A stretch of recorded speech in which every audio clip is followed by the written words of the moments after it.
Hi, good evening, everyone.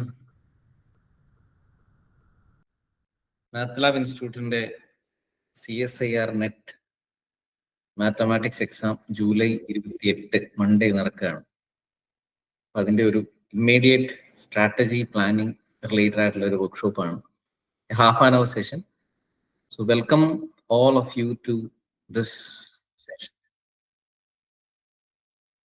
Me, Dr. Anupan Nair, Executive Director of MATLAB Institute. Okay, ഞാൻ ദീർഘിപ്പിക്കുന്നില്ല. So let me start.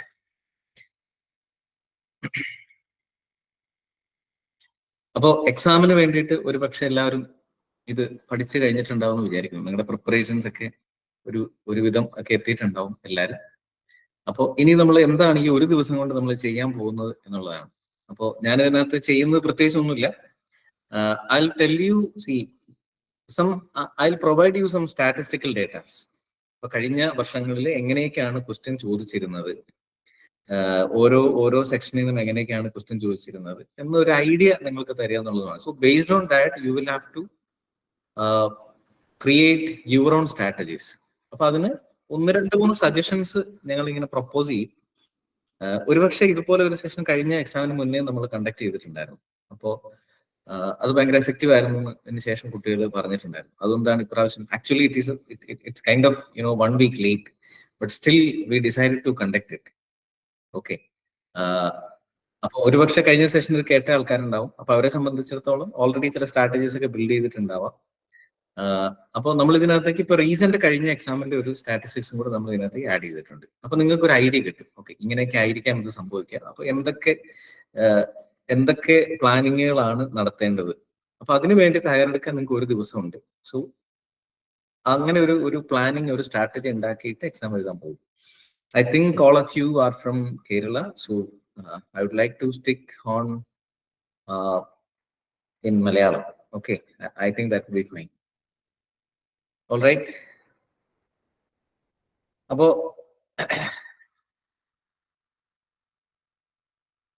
ഞാൻ first മാത്ലാബ് ഇൻസ്റ്റിറ്റ്യൂട്ടിനെ കുറിച്ചിട്ട് വളരെ ബ്രീഫായിട്ടൊന്ന് പറഞ്ഞോട്ടെ. Okay, മാത്ലാബ് institute എറണാകുളത്ത് എടപ്പള്ളിയിലുള്ള ഒരു സ്ഥാപനമാണ്. ഞങ്ങൾ 2016 മാത്ലാബ് കൊച്ചിൻ എന്ന പേരിൽ ഇത് സ്ഥാപിക്കുന്നത്. So later recent we have rebranded it to MATLAB Institute with a different look, with a different perspective, with a different vision.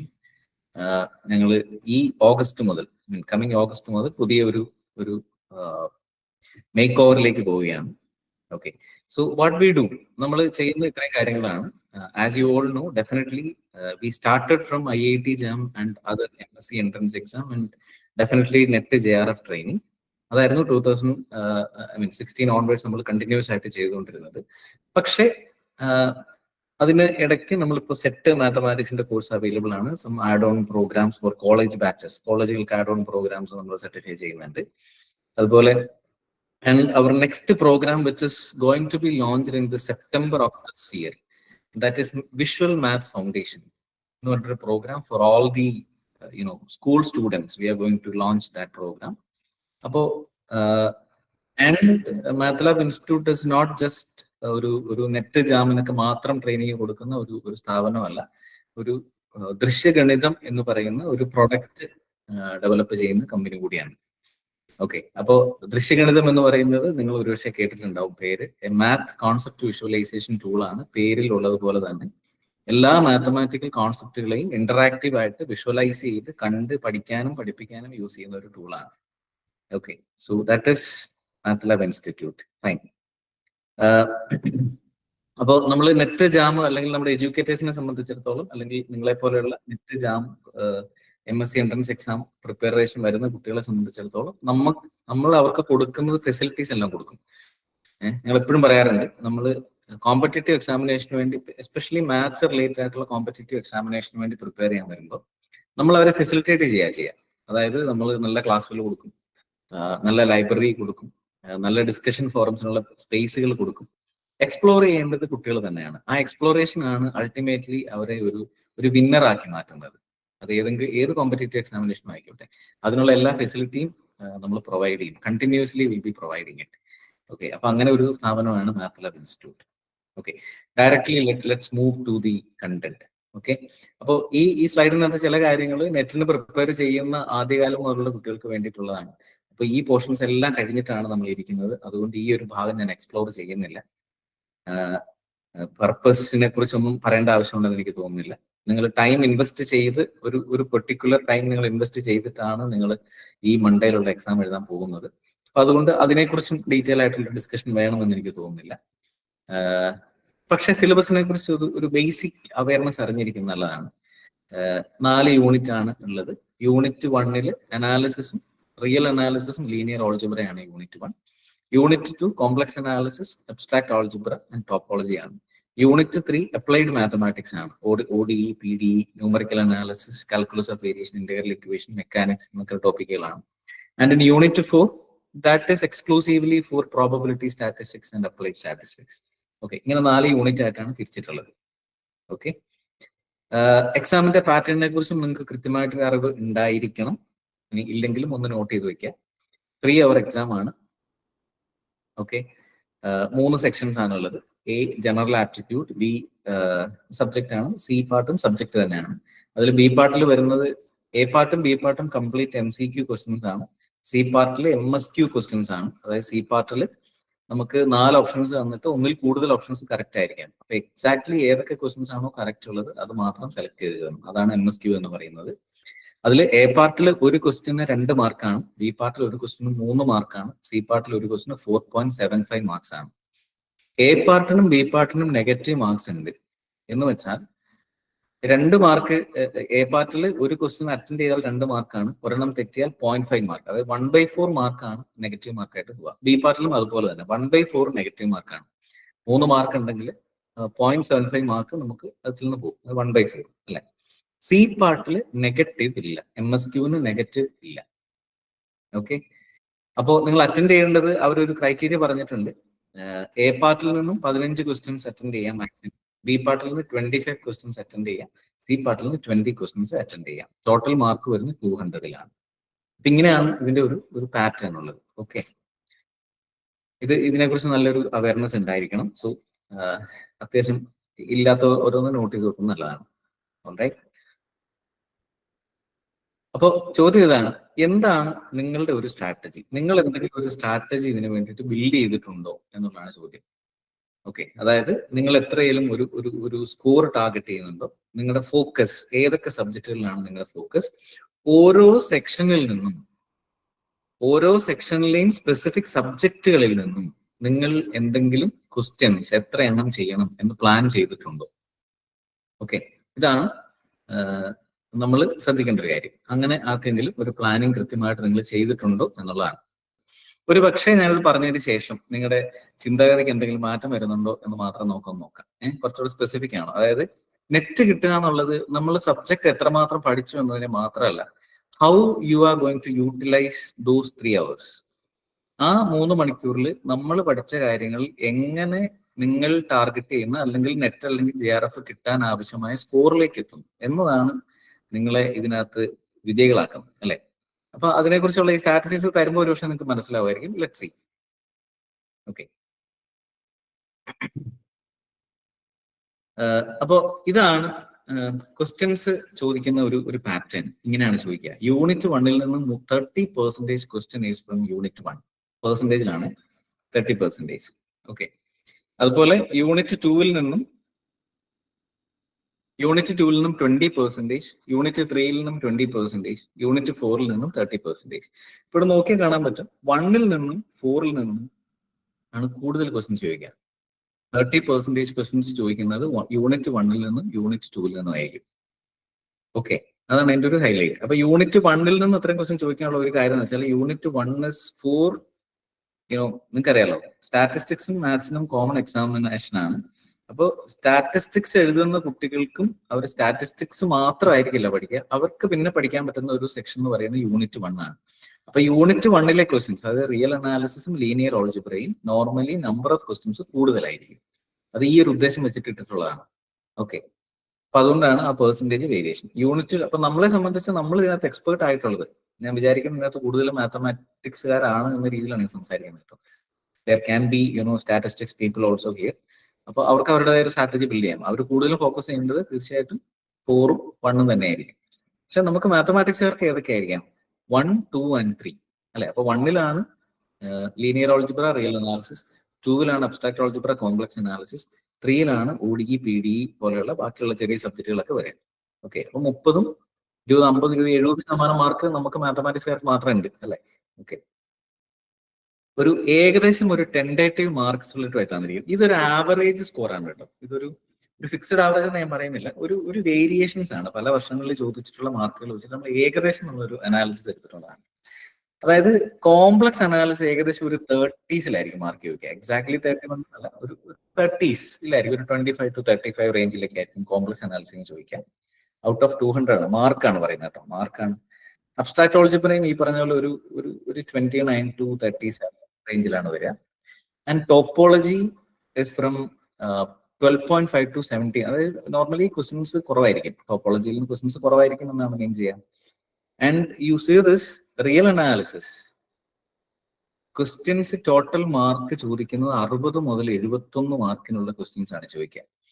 And linear algebra നോക്കി ഒരു 50 മുതൽ 60 വരെയുള്ള ക്വസ്റ്റ്യൻസ് ആണ്. അപ്പൊ അതിന്റെ ലീസ്റ്റ് മാർക്ക് എടുത്താൽ തന്നെ ഇപ്പോ അറിയാൻ തോന്നും, എന്നോട് പറഞ്ഞ പോലെ 60, 6, 5, 11, 110 മാർക്ക് കിട്ടും. റിയലും മാത്രം നിങ്ങൾ പഠിച്ചല്ലോ. പക്ഷെ അത് പോസിബിൾ ആണെന്നൊരു ചോദ്യമുണ്ട്. അതിനെക്കുറിച്ച് നമുക്ക് ഡീറ്റെയിൽ ആയിട്ട് പിന്നെ സംസാരിക്കാം. അപ്പൊ ഏറ്റവും കൂടുതൽ മാർക്ക് ചോദിക്കുന്ന സെക്ഷൻ റിയലും ലീനിയറും ആണ് എന്നാണ് നമുക്ക് ഇതിൽ നിന്ന് മനസ്സിലാകുന്നത്. ബാക്കി എല്ലാത്തിന്റെ ഒരു സ്പ്ലിറ്റപ്പും കൂടി നിങ്ങളൊന്ന് നോക്കിയോ. ODE ഇതൊക്കെ നിങ്ങളത് നോട്ട് ചെയ്ത് വെച്ചാൽ നല്ലതായിരിക്കും കേട്ടോ. നിങ്ങളുടെ ഒരു സ്ട്രാറ്റജി ബിൽഡ് ചെയ്യുന്ന സമയത്ത് ജസ്റ്റ് ഒരു പേപ്പറിൽ വെറുതെ ഒന്ന് കുറിച്ച് വെച്ച് നന്നായിരിക്കും. ODEയുടെ ക്വസ്റ്റ്യൻ ചോദിച്ചിരിക്കുന്നത് 9.5, അതായത് ഒരു 25 മാർക്സ് വരെയൊക്കെ മാക്സിമം ചോദിക്കാറുണ്ട്. പക്ഷെ അത് ചില സമയത്ത് വളരെ കുറവായിരിക്കാം, ഒരു 25 വരെയൊക്കെ ചോദിച്ചിട്ടുണ്ട്. ന്യൂമറിക്കലിന്റെ വളരെ കുറവാണ്, ഒരു 10 മാർക്ക് അറൗണ്ടേ ചോദിക്കാറുള്ളൂ. ലീനിയർ ഇന്റഗ്രൽ ഇക്വേഷൻസ് ഒരു 10 to 20 മാർക്സ് ചോദിക്കാറുണ്ട്. കാൽക്കുലസ് ഓഫ് വേരിയേഷനും ഏകദേശം അതേ ഒരു റേഞ്ചാണ്, 12 to 17. PDEന്ന് ഒരു 10-15 മാർക്ക്. ODEയും PDEയും വലിയ വേരിയേഷൻസ് കാണാറില്ല, ഏകദേശം ഒരു 15 മാർക്കിന്റെ ക്വസ്റ്റൻസ് ഒക്കെയാണ് ചോദിക്കാറുള്ളത്. ODEന്നായിരിക്കും കൂടുതൽ ക്വസ്റ്റൻസ് ഉണ്ടാവുക. ക്ലാസിക്കൽ മെക്കാനിക്സ് ഒക്കെ you can expect 1 or 2 questions, that's it.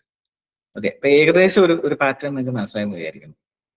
Okay, അപ്പോൾ ഇതിനകത്ത് വെയിറ്റേജ് ഏറ്റവും കൂടുതലുള്ള സംഭവം നിങ്ങൾ നോക്കിയാൽ കാണാൻ പറ്റും. Real analysis, linear algebra, complex, abstract, ഇത് 4 ആയിരിക്കും. ആദ്യം റിയൽ ആൻഡ് ലീനിയർ, പിന്നെ കോംപ്ലക്സ് ആൻഡ് അബ്സ്ട്രാക്ട്, പിന്നെയാണ് ODE ആൻഡ് PDE വരുന്നത് വെയിറ്റേജ് വൈസ് നോക്കുമ്പോൾ കേട്ടോ. ഓക്കെ, ഞാനിപ്പോ ഇത് വെറുതെ പറയുന്നതല്ല, ഇതിനകത്ത് ഒരു സ്റ്റാറ്റിസ്റ്റിക്സ് ഉണ്ട്, നിങ്ങൾ ഇതൊന്ന് കണ്ടിരിക്കുന്നതാണ്. അപ്പോൾ ആദ്യത്തെ നമുക്ക് സ്റ്റാറ്റിസ്റ്റിക്സ് നോക്കുന്നത് നമുക്ക് ഇത് നോക്കാം, മാർക്ക് തന്നെ നോക്കാം. ഈ മാർക്സ് തന്നെ നിങ്ങൾ നോക്കിയാൽ ഇതിപ്പോ ഒരു 3 വർഷത്തെ മാർക്കാണ് ഞാൻ എടുത്തിട്ടുള്ളത്. അതായത് ഡിസംബർ 2023 ചോദിച്ചിട്ടുള്ള ഒരു മാർക്കിനെ കുറിച്ച് പറഞ്ഞിരിക്കുന്നത്. അപ്പോൾ ലീനിയർ ഓൾജിബ്ര പാർട്ട് ബിയിൽ 6 ക്വസ്റ്റ്യനും പാർട്ട് സിയിൽ 8 ക്വസ്റ്റ്യനും, മൊത്തം 56 മാർക്കിന്റെ ക്വസ്റ്റ്യൻ ചോദിച്ചു ഡിസംബറിൽ. റിയൽ അനാലിസിസ് 73.75, അപ്പോൾ ഒരു 7-11 ആ റേഞ്ചിലായിരുന്നു ക്വസ്റ്റ്യൻസ് ഉണ്ടായിരുന്നത്. അബ്സ്ട്രാക്ട് പാർട്ട് ബിയിൽ ഒരു 3, പാർട്ട് സിയിൽ 6, മൊത്തം 37. കോംപ്ലക്സ് ഒരു 4, 31. ODEയും PDEയും കൂടെ കമ്പൈൻ ചെയ്തിട്ടാണ് ഞാൻ പറഞ്ഞിരിക്കുന്നത്. ഇപ്പൊ ഏകദേശം ഒരു 15 മാർക്കിന്റെ ക്വസ്റ്റ്യൻ വെച്ച് 2 വന്നിട്ടുണ്ട് കുട്ടി. സ്റ്റാറ്റിസ്റ്റിക്സ് നിങ്ങൾ നോക്കി 11ഉം 18ഉം, മൊത്തം സ്റ്റാറ്റിസ്റ്റിക്സിന് മാത്രം അവർക്ക് ക്വാളിഫൈ ചെയ്യാനുള്ള മാർക്ക് ഉണ്ട് ഒരു സൈഡിൽ. അത്രയും ക്വസ്റ്റ്യൻസ് സ്റ്റാറ്റിസ്റ്റിക്സിന് അവർക്ക്, അത് ഒരു സെപ്പറേറ്റ് സെക്ഷൻ ആണല്ലോ, യൂണിറ്റ് 4 മാത്രം അവർക്ക് അത്രയും ക്വസ്റ്റ്യൻസ് ചോദിക്കുന്നുണ്ടാവും. ഓക്കെ, ലീനിയർ ഓൾജിബ്ര ജൂലൈ 2024 വലിയ വ്യത്യാസമൊന്നുമില്ല. നിങ്ങൾ നോക്കിയാൽ ഇനിയിപ്പോ ഞാൻ എണ്ണം പറയണ്ടല്ലോ. സി പാർട്ടിലായിരിക്കും ജനറലി നിങ്ങൾ നോക്കിയാൽ നിങ്ങൾക്ക് ഒരു ഐഡിയ കിട്ടും. സി പാർട്ടിൽ നിന്നാണ് നമ്പർ ഓഫ് ക്വസ്റ്റൻസ് കൂടുതൽ ഉണ്ടാവുക, ബി പാർട്ടിൽ അത്രയും ക്വസ്റ്റൻസ് ഉണ്ടാവില്ല, കുറച്ച് കുറവായിരിക്കും. ഓക്കെ, അപ്പോൾ ബി പാർട്ടിൽ മാർക്കും കുറവാണ്. ബി പാർട്ടിൽ 3 മാർക്കേ ഉള്ളൂ, സി പാർട്ടിൽ 4.75 മാർക്സ് ഉണ്ട് അല്ലെ. അപ്പോൾ ടോട്ടൽ മാർക്സ് നിങ്ങൾ നോക്കി, ലീനിയർ 56, റിയൽ 76, ബാക്കിയൊക്കെ ഏകദേശം ഒരു 30s ആണ്. ഇതും അങ്ങനെ തന്നെയല്ലേ നോക്കി, 50 and 70, 50s-ഉം 70s-ഉം, ബാക്കി ഏകദേശം ഒരു 30 റേഞ്ച് ആണ് എല്ലാം വന്നിട്ടുള്ളത് സ്റ്റാറ്റിസ്റ്റിക്സ്. ഇതേ ഒരു പാറ്റേൺ ഈ കഴിഞ്ഞ എക്സാം, ഇതാണ് കഴിഞ്ഞ വർഷത്തെ എക്സാം കേട്ടോ. ഇപ്പൊ കഴിഞ്ഞ എക്സാം ഉണ്ടല്ലോ, അതായത് February 2025 ചോദിച്ച എക്സാം ആണ് കഴിഞ്ഞ എക്സാം. അതിനകത്ത് നിങ്ങൾ നോക്കിയാൽ കാണാൻ പറ്റും, കണ്ടോ, ലീനിയർ ഓൾജിബ്ര 56 ആണ്.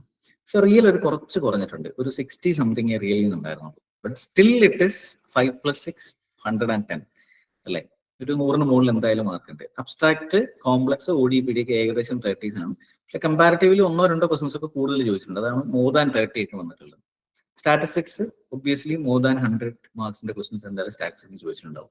ഒരു പാറ്റേൺ നിങ്ങൾക്ക് മനസ്സിലായി ഞാൻ വിചാരിക്കുന്നു. ഇതിൽ നിന്ന് ഓരോ ക്വസ്റ്റൻസ് എത്രമാത്രം ക്വസ്റ്റൻസ് ഓരോ സെക്ഷനും എത്ര വെച്ചിട്ട് ചോദിക്കും എന്നുള്ളതാണ് ഇത് നമ്മൾ മനസ്സിലാക്കേണ്ടത്, അല്ലെ? മനസ്സിലായെന്ന് വിചാരിക്കുന്നു. ഫൈൻ. ഓക്കെ, അവസാനം ഞാനൊരു ക്വസ്റ്റ്യൻ സെഷൻ നമുക്കൊരു 5 minutes മാറ്റി വെക്കാം. ഓക്കെ, ഇനി എന്തായിരിക്കണം നിങ്ങളുടെ സ്ട്രാറ്റജി എന്നുള്ളതാണ്, അല്ലെ? നമ്മൾ ഇതിന്റെ ഒരു സ്ട്രാറ്റജി, എങ്ങനെ നമ്മൾ ഇത് ഒരു സിസ്റ്റമാറ്റിക് ആയിട്ട് എങ്ങനെ നമ്മൾ പ്ലാൻ ചെയ്യണം എന്നുള്ളതാണ്. ഞാൻ അതിലേക്ക് പോകുന്നതിന് മുമ്പ് ഒരു 2-3 minutes നമ്മുടെ ഇവിടുത്തെ പ്രോഗ്രാം എങ്ങനെയാണെന്ന് വളരെ ബ്രീഫായിട്ട് ഒന്ന് എക്സ്പ്ലെയിൻ ചെയ്യാം. നമുക്കിവിടെ നെറ്റ് JRFന്റെ 2 പ്രോഗ്രാം, ഓഫ്ലൈൻ ബാച്ചും ഓൺലൈൻ ബാച്ചും അവൈലബിൾ ആണ്. അതിൽ ഓഫ്ലൈൻ ബാച്ചിൽ നമ്മൾ ആക്ച്വലി ഇവിടെ ചെയ്യുന്ന ഇത്രയേ ഉള്ളൂ. ക്ലാസ് ടൈം ഒരു 8:30 to 5 o'clock ആണ് class time. Monday to Friday ആണ്. റെഗുലർ ബാച്ച് മാത്രമേ ഉള്ളൂ. നമ്മളൊരു തിയറി എടുക്കും, അത് കഴിഞ്ഞിട്ട് കുട്ടികളുടെ ബുക്ക് വായിക്കാനാണ് പറയാം. അല്ല, ഇതിനകത്ത് റെഗുലർ ബാച്ചിലുള്ള കുട്ടികളുണ്ട് കേട്ടോ. അപ്പോൾ അവരോട് പോയി ബുക്ക് വായിക്കാനാണ് പറയാം. അപ്പൊ ലൈബ്രറിയിൽ അത്യാവശ്യം വേണ്ട എല്ലാ ക്ലാസിക്കൽ ടെക്സ്റ്റ് ബുക്കും അവൈലബിൾ ആണ്. ബുക്ക് വായിച്ച് നമ്മൾ ക്ലാസ് എടുക്കുന്നത് കൊണ്ടോ അല്ലെങ്കിൽ മെറ്റീരിയൽ വായിക്കുന്നതിലോ അല്ല, ടെക്സ്റ്റ് ബുക്ക് ആണ് നിങ്ങളെ നെറ്റ് കിട്ടാൻ വേണ്ടി പ്രേരിപ്പിക്കുന്നത്. ഇപ്പൊ ഇപ്രാവശ്യം സീരിയസ് ആയിട്ട് പ്രിപ്പയർ ചെയ്യാത്ത ആരെങ്കിലും ഉണ്ടെങ്കിൽ, നെക്സ്റ്റ് ടൈം നെറ്റിന് സീരിയസ് ആയിട്ട് പ്രിപ്പയർ ചെയ്യുന്ന ആരെങ്കിലും ഉണ്ടെങ്കിൽ അവർക്ക് ഞാൻ ഈ പറയുന്ന പോയിന്റ് നോട്ട് ചെയ്ത് വെക്കാം. ടെക്സ്റ്റ് ബുക്ക് വായിക്കണം, സ്റ്റാൻഡേർഡ് ക്ലാസിക്കൽ ടെക്സ്റ്റ് ബുക്ക് വായിക്കണം. അത് വായിച്ചിട്ട് അതിൽ എക്സസൈസ് ക്വസ്റ്റ്യൻസ് ഒക്കെ ചെയ്യുമ്പോൾ നിങ്ങൾക്ക് കറക്റ്റ് ആയിട്ട് കോൺസെപ്റ്റ് മനസ്സിലാക്കിയിട്ടുണ്ടാവും. അതിനുശേഷം അതിന്റെ പിന്നെയാണ് നമ്മളൊരു ബേസിക് ആയിട്ടുള്ള കുറേ പ്രോബ്ലംസ് കൊടുക്കും, ലെവൽ 1 ക്വസ്റ്റ്യൻസ് എന്ന് പറഞ്ഞിട്ട്. അത് അവർ തന്നെ ഇരുന്ന് സോൾവ് ചെയ്യണമെന്നാണ് നമ്മൾ പറയുന്നത്. എന്നാൽ ഹെൽപ്പ് ചെയ്യാനോട് ആരെങ്കിലും ഉണ്ടാവും. പിന്നെ ലെവൽ 2 എന്ന് പറയുന്നതാണ് നെറ്റിന്റെ ക്വസ്റ്റ്യൻസ് ഉണ്ടാവുക. പിന്നെ ലെവൽ 3യുടെ കുറെ അഡ്വാൻസ്ഡ് ക്വസ്റ്റ്യൻസ് ഒക്കെ അവൈലബിൾ ആണ്. CMI, TFR ഇംഗ്ലീഷ് നമ്മൾ ചോദിച്ചുള്ള ക്വസ്റ്റ്യൻസ് ഒക്കെ ഒരു ലേറ്റസ്റ്റ് സ്റ്റേജിൽ നമുക്ക് സിസ്റ്റമാറ്റിക് ആയിട്ട് ചെയ്യാം. ഒരു ടോപ്പിക്ക് എടുക്കുമ്പോൾ ഇത്രയും കാര്യങ്ങൾ കവർ ചെയ്തിട്ടാണ് നമ്മൾ നെക്സ്റ്റ് ടോപ്പിക്കിലേക്ക് പോവുക. അപ്പോൾ അത് വളരെ ക്ലാരിറ്റി അവർക്ക് വന്നിട്ടുണ്ടാവും. സ്വന്തമായിട്ട് പ്രോബ്ലം ചെയ്യാം, അല്ലെ? അതാണ് അൾട്ടിമേറ്റ്ലി നിങ്ങൾക്ക് ഇത് കിട്ടാനുള്ള ഒരു മാർഗം എന്ന് പറയുന്നത്. പിന്നെ ഓൺലൈൻ ബാച്ച് എന്ന് പറയുന്നത് ഇപ്പോൾ നിലവിൽ സംഭവിക്കുന്ന ഒരു കാര്യം എന്ന് വെച്ചാൽ ഏറ്റവും കൂടുതൽ ആൾക്കാർ എടുക്കുന്ന ഓൺലൈനാണ്. അപ്പൊ ശരിക്കും പറഞ്ഞാൽ ഞങ്ങൾക്കൊരു ടെൻഷൻ ഉണ്ട്. കാരണം വെച്ചാൽ ഇത് എത്രമാത്രം എഫേർട്ട് ഇപ്പൊ ഞാൻ പറയില്ലേ, റെഗുലർ ബാച്ചിൽ വരുന്ന ഒരു കുട്ടി എത്രമാത്രം എഫേർട്ട് എടുക്കുന്നുണ്ടോ അത്രയും ഓൺലൈനിൽ എടുക്കുന്നുണ്ടോ നമുക്ക് അറിഞ്ഞുകൂടാ. ബേസിക്കലി നമുക്ക് അത് അസസ് ചെയ്യാനുള്ള മാർഗങ്ങളൊന്നുമില്ല. ടെസ്റ്റുകളൊക്കെ ഉണ്ട്, ടെസ്റ്റുകൾ ഇരുന്നൊക്കെ നോക്കാന്നുള്ളതല്ലാതെ അവരെത്ര സമയം ഇതിനു വേണ്ടി കണ്ടിന്യൂസ് ആയിട്ട് നമ്പർ ഓഫ് പ്രോബ്ലംസ് എത്ര ചെയ്യുന്നു, എത്ര എണ്ണം സ്വന്തമായിട്ട് ചെയ്യുന്നുണ്ട്, അവരുടെ ഡൗട്ടുകൾ ഏതെങ്കിലും ഡൗട്ട് ക്ലിയർ ചെയ്യാതെയാണോ മുന്നോട്ട് പോയിട്ടുള്ളത്, അങ്ങനെയാണെങ്കിൽ ഏതെങ്കിലും ഒരു പോയിന്റിൽ എത്തുമ്പോൾ വീണ്ടും പ്രശ്നങ്ങൾ വരും. അപ്പൊ ഇതൊന്നും അസസ് ചെയ്യാൻ നിലവിൽ നമുക്ക് ഈ ഓൺലൈൻ സിസ്റ്റത്തിൽ നമുക്ക് മാർഗങ്ങളില്ല ജനറലി. ഓക്കെ, പക്ഷേ നമ്മൾ ഈ വർഷം മുതൽ നമുക്ക് ഓൺലൈൻ കണ്ടിന്യൂസ് ആയിട്ടുള്ള റെഗുലർ സെഷൻസ് ഉണ്ട്. അതുകൊണ്ട് തന്നെ നമ്മുടെ ഓൺലൈൻ ബാച്ച് 1 year പ്രോഗ്രാമേ ഉള്ളൂ. അപ്പൊ അതൊരു എന്താ പറയുക, അതൊരു കണ്ടിന്യൂസ് പ്രോസസ് ആണ്. ഇങ്ങനെ എല്ലാ ദിവസവും ആഴ്ചയിൽ 3 ദിവസം രാവിലെ 5 to 6 ക്ലാസ് കേൾക്കുക, അത് കഴിയുമ്പോൾ അതിന്റെ വർക്ക്ഷീറ്റ് പ്രോബ്ലംസ് സ്വന്തമായിട്ട് ചെയ്യുക, ടെക്സ്റ്റ് ബുക്കുകൾ വാങ്ങിച്ചു വെക്കുക, എന്നിട്ട് ഈ സെഷന്റെ കൂടെ പാരലി വരിക, കൂടെ നമ്മുടെ റെക്കോർഡഡ് സെഷൻസ് ഫുള്ളി അവർക്ക് അവൈലബിൾ ആയിരിക്കും, വേണമെങ്കിൽ അത് നോക്കാം. അപ്പൊ ഇങ്ങനെയുള്ള ഓപ്ഷൻസ് ഒക്കെ അവൈലബിൾ ആണ്. ഇങ്ങനെയാണ് നമ്മുടെ ഓൺലൈൻ ബാച്ച് ഇപ്പോൾ റൺ ചെയ്തുകൊണ്ടിരിക്കുന്നത്. അപ്പോൾ അഡ്വാൻറ്റേജ് വെച്ചാൽ any time students can join. Cycle കഴിയുമ്പോൾ വീണ്ടും അതൊരു ലോങ് ടൈം പ്രോസസ് ആണ്. ഇപ്പോൾ നടന്നുകൊണ്ടിരിക്കുന്ന OD ആണ് ഇവിടുത്തെ ക്ലാസ്. അത് കഴിഞ്ഞ് ചിലപ്പോൾ PD ആയിരിക്കും, അത് കഴിഞ്ഞ് ചിലപ്പോൾ വീണ്ടും റിയൽ അനാലിസിസ് ആയിരിക്കാം, അല്ലെങ്കിൽ ഇതിങ്ങനെ ഒരു കണ്ടിന്യൂസ് പ്രോസസ് ആണ്. ഒരു റൗണ്ട് സൈക്കിൾ കഴിയുമ്പോൾ അടുത്ത സൈക്കിൾ വീണ്ടും സ്റ്റാർട്ട് ചെയ്യും. So at any time they can join. അപ്പൊ ഇതൊരു ഒരു യാത്രയാണ്, മാത്തമാറ്റിക്സ് പഠിച്ചുകൊണ്ടുള്ള ഒരു യാത്ര. അതിനിടയ്ക്ക് നിങ്ങൾക്ക് നിങ്ങളുടേതായ വർക്ക് ചെയ്യുന്ന ആൾക്കാരുണ്ട്, പഠിക്കുന്ന ആൾക്കാരുണ്ട്, കുട്ടികളുണ്ട്. അപ്പൊ എല്ലാ തരത്തിലുള്ള ആൾക്കാരും ജോയിൻ ചെയ്യുന്ന. Okay, so that's it. പിന്നെ ഫീസ് സ്ട്രക്ചറും കൂടെ ഞാൻ പറയാം. ഓഫ്ലൈൻ ബാച്ച് നമുക്ക് വരുന്നത് 36,000 ആണ് അതിന്റെ ഫീസ് വരിക, പ്ലസ് 500 അതിന്റെ രജിസ്ട്രേഷൻ ഫീസ് ആണ്. പിന്നെ മെറ്റീരിയൽ അഡീഷണൽ നമ്മളിവിടെ കുറേ പ്രിന്റ് ഔട്ടുകൾ കൊടുക്കുന്നുണ്ട്, അതിന്റെ പ്രിന്റിംഗ് കോസ്റ്റും കൂടെ നമ്മൾ അഡീഷണൽ ചാർജ് ചെയ്യാറുണ്ട്. ഓക്കെ, പിന്നെ online premium batch live session ഉള്ള ബാച്ചിന്റെ ഫീസ് വരുന്നത് 15,340 ആണ്. അതിന്റെ ടോട്ടൽ ഫീസ് 1 yearലേക്കാണ്. കണ്ടിന്യൂസ് ക്ലാസ്സുകളും നമ്മുടെ മൊബൈൽ ഓൺലൈൻ കണ്ടിന്യൂസ് റെക്കോർഡ് സെഷൻസിന് ഫുൾ ആക്സസ് എല്ലാവർക്കും കിട്ടിയിട്ടുണ്ടാവും. പിന്നെ നിങ്ങൾ പഠിച്ചുകൊണ്ടിരിക്കുന്ന കുട്ടികളാണെങ്കിൽ, MSc ഫസ്റ്റ് ഇയറോ സെക്കൻഡ് ഇയറോ പഠിച്ചുകൊണ്ടിരിക്കുന്ന കുട്ടികളാണെങ്കിൽ തീർച്ചയായിട്ടും നിങ്ങൾക്ക് 8,000 rupees അടച്ചാൽ മതി. അപ്പോൾ 1 yearലേക്ക് നിങ്ങൾക്ക് കണ്ടിന്യൂസ് ആയിട്ട് ഈ പ്രോഗ്രാമിന്റെ കൂടെ ജോയിൻ ചെയ്ത് വരാം, പഠിച്ചുകൊണ്ടിരിക്കുന്ന കുട്ടികളാണെങ്കിൽ കേട്ടോ. So, okay, this is how we, run with net training. Okay, fine. പിന്നെ നമുക്കൊരു മാത്തലാബ് ഇൻസ്റ്റിറ്റ്യൂട്ടിന്റെ ഒരു മൊബൈൽ ആപ്പ് അവൈലബിൾ ആണ്. പ്ലേ സ്റ്റോറിൽ മാത്രമേ ഉള്ളൂ, ആപ്പ് സ്റ്റോറിൽ ഇല്ല. പ്ലേ സ്റ്റോറിൽ പോയിട്ട് നിങ്ങൾക്ക് ഇത് ഡൗൺലോഡ് ചെയ്യാവുന്നതാണ്. മാത്തലാബ് ഇൻസ്റ്റിറ്റ്യൂട്ട് എന്ന് സെർച്ച് ചെയ്താൽ മതി. അപ്പൊ അതിനകത്ത് ഉള്ളൊരു ഗുണം എന്താണെന്ന് വെച്ചാൽ അതിനകത്ത് കുറെ കോഴ്സുകളൊക്കെ ഉണ്ടാവും എല്ലാം. അപ്പൊ അത് നോക്കണ്ട, കോഴ്സുകളല്ല, അതിനകത്തൊരു റിവിഷൻ ടൂൾ എന്ന് പറഞ്ഞിട്ട് സംഭവമുണ്ട്. റിവിഷൻ ടൂൾ, അതിനകത്ത് എല്ലാ സബ്ജക്റ്റിന്റെയും കണ്ടന്റ്, ഈ മെയിനായിട്ട് ഞാൻ ഈ പറഞ്ഞ ആറെണ്ണമല്ല, എല്ലാ മാത്സിന്റെ സബ്ജക്റ്റുകളുടെയും കണ്ടന്റ് ഒരു ഒരു എന്താ പറയാ, ഒരു ക്വിക്ക് റെഫറൻസിന് നിങ്ങൾക്ക് യൂസ് ചെയ്യാം. ഇപ്പൊ നിങ്ങളൊരു ഇന്റർവ്യൂവിന് പോയിരിക്കുകയാണ്, പെട്ടെന്ന് എന്താ പറയാ, ഇപ്പോ നമ്പർ തിയറിയിലെ ഒരു ഡൗട്ട് വന്നു, അപ്പൊ പെട്ടെന്ന് ഒന്ന് എടുക്കണമെങ്കിൽ ഈ ആപ്പ് ഓപ്പൺ ചെയ്യാം, നമ്പർ തിയറിയുടെ PDF ഫയൽ എടുക്കുക, അപ്പൊ അതിനകത്ത് എല്ലാ റിസൾട്ടുകളും അവൈലബിൾ ആയിരിക്കും. അപ്പൊ അങ്ങനെ നിങ്ങൾക്ക് ബുക്കുകളൊന്നും കൊണ്ടു നടക്കാതെ, പണ്ട് നമ്മൾ ബുക്കാണ് കൊടുത്തോണ്ടിരുന്നത്, ഇപ്പൊ നമ്മളത് മൊബൈൽ ആപ്പിലേക്ക് മാറിയതേ ഉള്ളൂ. അപ്പൊ അങ്ങനെ എല്ലാ സംഭവം അതിനകത്ത് അവൈലബിൾ ആയിരിക്കും. So you can select that. Okay, MATLAB ഇൻസ്റ്റിറ്റ്യൂട്ടിന്റെ ഒരു mobile application. So that's it. അതിനകത്ത് കുറെ പ്രോഗ്രാംസ് ഒക്കെ അവൈലബിൾ ആണ്. അതിനകത്ത് ഈ ബുക്കുകൾ ഫുള്ളി അവൈലബിൾ ആണ്. എല്ലാ പ്രോബ്ലത്തിന്റെ സൊല്യൂഷൻ ഉൾപ്പെടെയുള്ള ഈ ബുക്സ് അവൈലബിൾ ആണ്. അത് നിങ്ങൾക്ക് ലൈഫ് ലോങ് ആക്സസ് ആണ്. 3,540 റുപ്പീസ് അടിച്ചു കഴിഞ്ഞാൽ എല്ലാ നെറ്റിന്റെ എക്സാം കഴിയുമ്പോൾ അതിന്റെ അപ്ഡേഷൻസ് എല്ലാം അതിനകത്ത് കണ്ടിന്യൂസ്ലി വന്നുകൊണ്ടേയിരിക്കും. അപ്പൊ അത് ആ ബുക്കുകൾ ഇങ്ങനെ കണ്ടിന്യൂസ് അപ്ഡേറ്റ് ചെയ്തുകൊണ്ടേ ചെയ്യും. ഇപ്പൊ ഈ ബുക്സ് ആണ്, എല്ലാ സബ്ജക്റ്റും അതിനകത്ത് അവൈലബിൾ ആയിരിക്കും. Okay, fine, that's it. അപ്പൊ നമുക്കൊന്ന് പ്ലാൻ ചെയ്യാം. എങ്ങനെയാണ് നമ്മൾ ഇത് പ്ലാൻ ചെയ്യേണ്ടതെന്നുള്ളത്. അപ്പോൾ ക്വസ്റ്റ്യൻ ഇതാണ്, is it necessary to attempt all questions? എല്ലാ ചോദ്യങ്ങൾക്കും നിങ്ങൾക്ക് ഉത്തരം എഴുതേണ്ടതായിട്ടുണ്ടോ? നിങ്ങളുടെ ടാർഗറ്റ് എന്താണ്? എന്താണ് നിങ്ങളുടെ ഫോക്കസ്? ഇത് മാത്രമാണ് നമ്മൾ അഡ്രസ് ചെയ്യുക. Okay, fine. നമുക്കൊരു പ്ലാൻ ഉണ്ടാക്കിയാലോ? ഈ പ്ലാന് കുറെ സജഷൻസ് ആണ്. നിങ്ങൾ ഇങ്ങനെ ചെയ്യണം എന്ന് ഒരു നിർബന്ധവുമില്ല. നിങ്ങൾ ഇങ്ങനെ ചെയ്യണം എന്ന് ഒരു നിർബന്ധവുമില്ല. ഒരു കാര്യം കൂടെ ഞാൻ പറയാൻ വിട്ടുപോയി, അതും കൂടെ ഒന്ന് കണ്ടിട്ട് നമുക്ക് തിരിച്ചു വരാം കേട്ടോ. ഇത് നമ്മുടെ കട്ട് ഓഫ് ആണ്. ഈ കട്ട് ഓഫിനെ കുറിച്ചൊരു ധാരണ വേണ്ടേ? എന്നിട്ടല്ലേ നമുക്ക് പ്ലാൻ ചെയ്യാൻ പറ്റുള്ളൂ. കട്ട് ഓഫിനെ കുറിച്ച് നമുക്കൊരു പ്ലാൻ വേണം. ഇത് 2018 മുതലുള്ള കട്ട് ഓഫ് ലിസ്റ്റ് ആയി തന്നിരിക്കുന്നു. ഓക്കെ, നിങ്ങൾ നോക്കിയാൽ കാണാൻ പറ്റും. നമുക്ക് ആദ്യം ജനറൽ കാറ്റഗറി JRFന്റെ നോക്കാം. 48, 48, 53, 50, 55, 51, 57, പിന്നെ വീണ്ടും 40, 40, 48 ഒക്കെ വന്നിട്ടുണ്ട്. 54, 54, 58 and last time it was 50. അപ്പൊ നിങ്ങൾ നോക്കി കാണാൻ പറ്റും, ഒരു 45 മുതൽ 58 വരെയാണ് ഇതിന്റെ വേരിയേഷൻ. 45 മുതൽ 58% ആണ്. അപ്പൊ ഈ 55-ന് മുകളിൽ ഇത് 2 പ്രാവശ്യം പോയിട്ടുള്ളൂ. 2024 ജൂലൈയിൽ JRFന്റെ കട്ട് ഓഫ് 58 ആയിരുന്നു. പിന്നെ അതുപോലെ ഒരു കട്ട് ഓഫ് അതിന് മുന്നേ വന്നത് 2020-ലായിരുന്നു. 2020-ലെ ഒരു എക്സാമിനാണ് 57 കട്ട് ഓഫ് വന്നിട്ടുള്ളൂ. ബാക്കി വർഷങ്ങളിലെല്ലാം 55-ൽ താഴെയായിരുന്നു. 55.75 വന്നിട്ടുണ്ട്. 3 പ്രാവശ്യമാണ് 55-ന് മുകളിൽ JRF വന്നിട്ടുള്ളൂ. ഇപ്പൊ 55% എന്ന് പറയുമ്പോൾ നമ്മൾ എത്ര മാർക്ക് ടാർഗറ്റ് ചെയ്യണം? 200-ന്റെ 55%, ഏകദേശം 110 അല്ലെ, 116 ഒക്കെ വന്നിട്ടുണ്ട്. ഇപ്പൊ JRF കിട്ടണമെങ്കിൽ മിനിമം നിങ്ങൾ 110 ടാർഗറ്റ് ചെയ്യണം. JRF 110 മാർക്ക് നിങ്ങൾ എയിം ചെയ്താലേ നിങ്ങൾക്ക് JRF കിട്ടുള്ളൂ. പക്ഷെ അപ്പോഴും നിർബന്ധമില്ല അല്ലെ, ചിലപ്പോൾ 58 ഒക്കെ ആയിട്ടുണ്ട്. അപ്പോൾ ഒരു ഷുവർ ഷോട്ട് എന്ന് പറയുന്നത് എത്രയായിരിക്കും? 120 മാർക്സ് ആണ്. ഒരു 120 മാർക്സ്, അതായത് 60% മാർക്ക് നിങ്ങൾക്ക് ഉറപ്പാണെങ്കിൽ JRF ജനറൽ കാറ്റഗറിക്ക് ഷുവറാണ്. പക്ഷെ അത് OBC ബാക്കിയുള്ള റിസർവേഷൻ ഉള്ള ആൾക്കാരാണെങ്കിൽ തീർച്ചയായിട്ടും അതിന് ആനുപാതികമായിട്ട് കുറവുണ്ട്. അതുകൊണ്ട് ഈ വേരിയേഷൻ വലിയ കാര്യമായിട്ടുള്ള വേരിയേഷൻസ്. നമുക്ക് ഇത് മാത്രം നോക്കാം. കഴിഞ്ഞ 2-3 വർഷത്തെ മാത്രം വേണം നിങ്ങൾ നോക്കി വെച്ചോ. ഏതാ EWS ആണെങ്കിൽ 43 ആണ്. OBC EWS ഒക്കെ ഏകദേശം ഒരേ കാറ്റഗറിയാണ്. SC ST ഒക്കെ ആണെങ്കിൽ 34, 29% ഒക്കെ മതി. അപ്പൊ അതൊന്ന് നോക്കിയിട്ട് നിങ്ങൾ ഓരോരുത്തരും ഏത് കാറ്റഗറി ആണോ നോക്കിയിട്ട് അതിനനുസരിച്ച് നിങ്ങളൊന്ന് പ്ലാൻ ചെയ്യണം. നെറ്റിനാണെങ്കിൽ തീർച്ചയായിട്ടും നല്ല കുറവുണ്ട്. കണ്ടോ, ഒരു 5 മാർക്കിന്റെ കുറവ് എങ്ങനെയാണ് നിങ്ങൾക്ക് പ്രതീക്ഷിക്കാം? ഒരു 5 മാർക്സ് വേരിയേഷൻ നിങ്ങൾ മൊത്തം നോക്കിയാൽ കാണാൻ പറ്റും. നെറ്റും JRFും തമ്മിൽ 10%, 5% വേരിയേഷനാണ് ജനറലി കാണാറുള്ളത്. നിങ്ങൾ നോക്കി 48, 54, 49, 54, 52, 58 അല്ലെ, ഒരു 5% വേരിയേഷൻ ആണ്. 5% എന്ന് വെച്ചാൽ 200 മാർക്കിൽ 10 മാർക്കിന്റെ വേരിയേഷൻ ആണ് വരിക. അപ്പോ 120 JRFന്റെ ഷുവർ മാർക്കെങ്കിൽ 110 കിട്ടിയാലേ എന്ത് കിട്ടുള്ളൂ? നെറ്റ് കിട്ടുള്ളൂ അല്ലെ.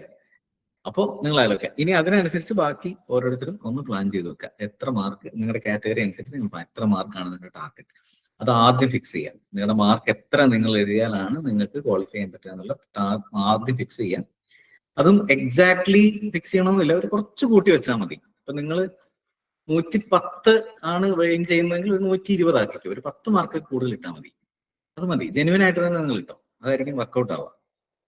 ഓക്കെ, കാരണം അതേ പറ്റുള്ളൂ. നിങ്ങൾ വിചാരിക്കുന്ന പോലെ അങ്ങനെ നമുക്കത് എഫക്റ്റീവ് ആയിക്കൊണ്ടൊന്നുമില്ല. അപ്പൊ ചിലർ 140 എനിക്ക് ചെയ്യാൻ പറ്റുന്നുണ്ടെങ്കിൽ okay, you target for 140 marks, 70%.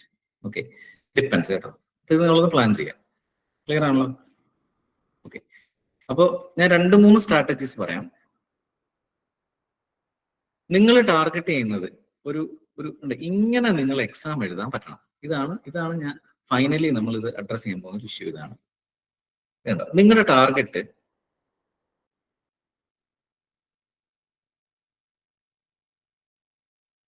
നിങ്ങളുടെ ടാർഗറ്റ് ഒരു 97.5, 95 മുകളിലാണെന്ന് വിചാരിക്കുക. അല്ലെ, നെറ്റ് മാത്രമേ എയിം ചെയ്യുന്നുള്ളൂ. ഒരു 95 മുകളിൽ നിങ്ങൾ എയിം ചെയ്യുന്നു എന്ന് വിചാരിക്കാം. അങ്ങനെയാണെങ്കിൽ നിങ്ങൾ പ്ലാൻ ചെയ്യുന്ന ഒരു സ്ട്രാറ്റജി ഇങ്ങനെ ആയിരിക്കും. എ പാർട്ടിയിൽ നിന്ന് 10 ക്വസ്റ്റ്യൻ അറ്റൻഡ് ചെയ്യും. ഓക്കെ, ഇപ്പൊ 10 എത്രയായി? 20 ആയി. ബി പാർട്ടിയിൽ നിന്ന് 10 ക്വസ്റ്റ്യൻ അറ്റൻഡ് ചെയ്യും, 3 മാർക്ക് വെച്ചിട്ട്. 3 30 ആയി. ആ 10 ക്വസ്റ്റ്യൻ തന്നെ നിങ്ങൾക്ക് ഡിവൈഡ് ചെയ്യാം. നിങ്ങൾ ഏതൊക്കെ സബ്ജക്ട് പഠിച്ചിട്ടുണ്ട്, നിങ്ങൾ ഇങ്ങനെ നിങ്ങൾ ആലോചിക്കണം. ബി പാർട്ടിൽ നിന്ന് 10 ക്വസ്റ്റ്യൻ ഞാൻ എടുക്കുന്നുള്ളൂ. അപ്പോൾ ഞാനൊരു കാര്യം ചെയ്യാം. ഞാൻ നന്നായിട്ട് പഠിച്ചിട്ടുള്ള സബ്ജക്ട് ലീനിയറും റിയലും ODE ആണെന്ന് വിചാരിക്കാം. അപ്പൊ ലീനിയറിൽ നിന്ന് ഒരു 3 ക്വസ്റ്റ്യൻ, റിയലിൽ നിന്ന് ഒരു 4 ക്വസ്റ്റ്യൻ, അല്ലെ? അപ്പൊ 4 3 7, പിന്നെ ODE നിന്ന് ഒരു 3 ക്വസ്റ്റ്യൻ കിട്ടുമോന്ന് ആലോചിക്കണം. കൂടുതൽ ക്വസ്റ്റ്യൻ ലീനിയർ റിയലും ആയിരിക്കും. അപ്പൊ വേണമെങ്കിൽ ലീനിയർ 4, റിയൽ 4, ODE 2, 4 4 2. ഇത് ചിലപ്പോൾ അവിടെ ചെല്ലുമ്പോൾ ചില വേരിയേഷൻസ് വന്നേക്കാം ലീനിയറിന്റെ. അപ്പൊ നിങ്ങൾ ടെൻഷൻ അടിക്കാതിരിക്കാനായി പറയും. ഇപ്പൊ നമ്മൾ 4 ബി പാർട്ടിൽ ലീനിയറിന് 4 ക്വസ്റ്റ്യൻ ടാർഗറ്റ് ചെയ്തിട്ട് നിങ്ങൾ എക്സാം എഴുതാൻ പോവാണ്. അവിടെ ചെന്ന് നോക്കിയപ്പോ ലീനിയർ എളുപ്പമാണ്. ഓക്കെ, അപ്പൊ ആ 4 എന്നുള്ളത് 5 6 നിങ്ങൾക്ക് എഴുതിക്കോ, കുഴപ്പമില്ല. അവിടെ ചെന്നപ്പോൾ ലീനിയർ എനിക്ക് ബുദ്ധിമുട്ടാണ്, 4 എണ്ണം കിട്ടിയില്ല. പക്ഷെ നിങ്ങൾ ടെൻഷൻ അടിക്കണ്ട. കാരണം എന്താ, നമ്മൾ 10 നമ്മുടെ ടാർഗറ്റ് ഉള്ളൂ. അപ്പൊ ആ 10 ലീനിയറിൽ നിന്ന് ഒരു 4 ക്വസ്റ്റ്യൻ നമ്മൾ പ്രതീക്ഷ 4 എണ്ണത്തിൽ ഒരെണ്ണം എഴുതാൻ പറ്റുള്ളൂ. 3 എണ്ണം കിട്ടിയില്ലെങ്കിലും പകരം നമുക്കൊരു സമാധാനമുണ്ട്. കാരണം എന്താ, ഇപ്പുറത്ത് റിയൽ അനാലിസിസ് കുറച്ച് കൂടുതൽ ചെയ്താൽ മതി, അല്ലെ? അല്ലെങ്കിൽ ODE 2 3 ക്വസ്റ്റ്യൻ കൂടുതൽ ചെയ്യാം. അങ്ങനെ ഒരു പ്ലാനിങ് വളരെ കൃത്യമായിട്ട് മൈൻഡിൽ കാൽക്കുലേറ്റ് ചെയ്തിട്ട് എക്സാം ഉള്ളിരിക്കാവുള്ളൂ.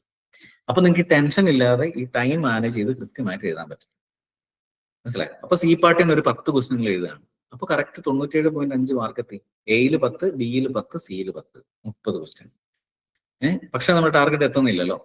ഇതിപ്പോ ഒരു OBC റിസർവേഷൻ ഉള്ള ഒരാൾ എയിം ചെയ്യുകയാണെങ്കിൽ ചിലപ്പോൾ ഇത് വർക്കൗട്ട് ആയേക്കാം. ഞാൻ പറയാൻ മനസ്സിലായി. അതാണ് ആദ്യം നിങ്ങളുടെ മാർക്ക് ടാർഗറ്റ് ഫിക്സ് ചെയ്യണമെന്ന് പറഞ്ഞു. നേരെ മറിച്ച് ഞാനിപ്പോ എയിം ചെയ്യുന്നത് 120 മാർക്കാണ് എയിം ചെയ്യുന്നത്. 120 മാർക്ക്. 120 മാർക്കിൽ ഞാൻ ഇതിനകത്ത് എല്ലാത്തിനകത്ത് എ പാർട്ടിൽ നിന്ന് 10 ക്വസ്റ്റ്യൻ ഇട്ടേക്കുന്നത്. അത് ചെയ്യാൻ പറ്റും. നമ്മുടെ ഒരു നോർമൽ ഒരു സംഭവത്തിൽ അത് ചെയ്യാൻ പറ്റുന്നതാണ് 10 ക്വസ്റ്റ്യൻ. 10 ക്വസ്റ്റ്യൻ 10 ഗുണം 2 20 മാർക്ക്. പിന്നെ വരുന്ന ഒരു 15 ക്വസ്റ്റ്യൻ ബി പാർട്ടിന് സെലക്ട് ചെയ്യണം. ആ സെലക്ട് ചെയ്യുന്ന ഏതെങ്കിലും 15 അല്ല, അത് ലീനിയറിൽ നിന്ന് എത്ര, റിയലിൽ നിന്ന് എത്ര, ODE എത്ര, ഞാൻ കോംപ്ലക്സും പഠിച്ചിട്ടുണ്ട്, കോംപ്ലക്സ് എത്ര. മനസ്സിലായല്ലോ? അങ്ങനെ നമ്മൾ എന്ത് ചെയ്യണം, ടാർഗറ്റ് ചെയ്യണം. ആ 15 ക്വസ്റ്റ്യൻ എഴുതാം. 12 ക്വസ്റ്റ്യൻ സി പാർട്ടിൽ നിന്ന് എഴുതാൻ വേണ്ടി കയറുകയാണ്. അപ്പൊ 12 ക്വസ്റ്റ്യൻ സി പാർട്ടിൽ നിന്ന് എഴുതുമ്പോൾ 12 ക്വസ്റ്റ്യൻ ഏതൊക്കെ ഞാൻ ഫോക്കസ് ചെയ്യണം. ലീനിയർ റിയൽ എന്തായാലും വേണം കേട്ടോ.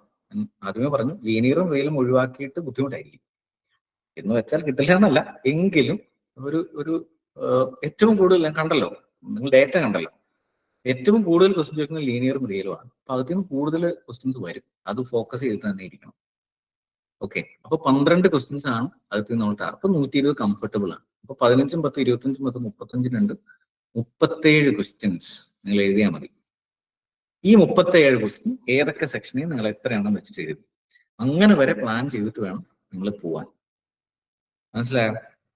ഇങ്ങനെ ഒരു കാൽക്കുലേഷൻ മൈൻഡിൽ ഉണ്ടെങ്കിൽ വലിയ ടെൻഷൻ കൂടാതെ, അതാ ഞാൻ പറഞ്ഞ എക്സാം നമ്മൾ പഠിച്ചിട്ട് എഴുതാൻ പോകുന്നതിലല്ല, നമ്മൾ കുറച്ചേ പഠിച്ചിട്ടുള്ളെങ്കിലും അത് എങ്ങനെ എഫക്റ്റീവ് ആയിട്ട് ആ 3 മണിക്കൂറിൽ മാക്സിമം മാർക്ക് സ്കോർ ചെയ്യുന്ന രീതിയിൽ എഴുതാൻ പറ്റുമെന്നുള്ളത് ഒരു വലിയ ഒരു കാൽക്കുലേഷൻ ആണ്. ഈ പറഞ്ഞ സ്ട്രാറ്റജി ഒന്നും നിങ്ങളോട് എടുക്കണം എന്നല്ല ഞാൻ പറഞ്ഞത്, ഇതൊരു റെഫറൻസ് ആണ്. These kind of calculations must be there in your mind when you are in exam hall. എന്നിട്ട് നിങ്ങൾ ആൻസർ ചെയ്ത് നോക്കൂ. അപ്പൊ നിങ്ങൾക്കൊരു ടെൻഷൻ വരില്ല. കാരണം എന്താ അറിയോ, ഇവിടെ ഇത്രയും ക്വസ്റ്റ്യൻ പോയാലും അടുത്ത സബ്ജക്റ്റിൽ നമുക്ക് മേക്കപ്പ് ചെയ്യാൻ ഒരു കാൽക്കുലേഷൻ ഉണ്ടാവും.